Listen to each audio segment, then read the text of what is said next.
কান মানেই ফ্যাশনের ঝলক, কিন্তু এবার সেই ঝলকে এসেছে রাশ টানার চেষ্টা। 2025 এর রেড কার্পেটে নিষিদ্ধ হলো নগ্নতা, বিশাল পোশাক, এমনকি বড় ব্যাগও। কিন্তু কেন এমন সিদ্ধান্ত, আর কি ঘটেছিল আগে যার জন্য কর্তৃপক্ষ এত কঠোর হলো? প্রথমত, নগ্নতা বা অতিমাত্রায় শরীর অনাবৃত করে এমন পোশাক রেড কার্পেটে আর চলবে না। অর্থাৎ যারা খুব বোল্ড ফ্যাশন বেছে নেন তাদের জন্য এটা বড় বার্তা। শুধু ক্যামেরার সামনেই নয়, পুরো ফেস্টিভ্যাল এলাকাতেই এই ধরনের পোশাকে নিষেধাজ্ঞা জারি করা হয়েছে। দ্বিতীয়ত, ভলিউমনাস বা বিশাল আকৃতির পোশাক যার পেছনে থাকে বড়সড় ট্রেন, ঘের বা ঝালর, তাও নিষিদ্ধ।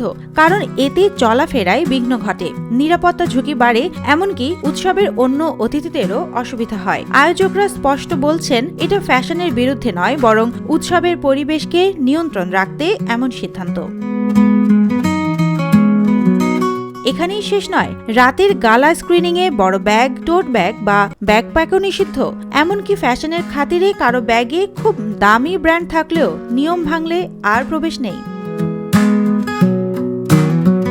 এই নিষেধাজ্ঞার পেছনে কয়েকটি আলোচিত ঘটনা রয়েছে। 2022 সালে ইউক্রেন যুদ্ধের প্রতিবাদে এক নারী রেড কার্পেটে টপলেস হয়ে দাঁড়ান। এরপর গত কয়েক বছর ধরে নেক ড্রেস নামে যেসব পোশাক জনপ্রিয় হয়ে উঠেছে, সেগুলোর বাড়াবাড়ি হয়তো কান কর্তৃপক্ষকে কঠোর হতে বাধ্য করেছে।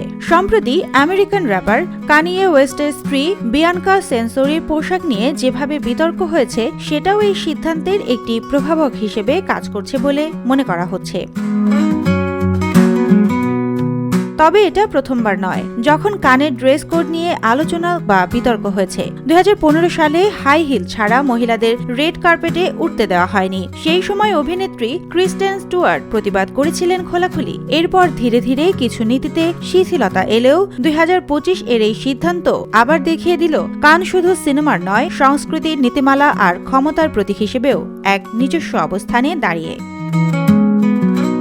সুবর্ণা মেহজাবিন, দেশকাল নিউজ।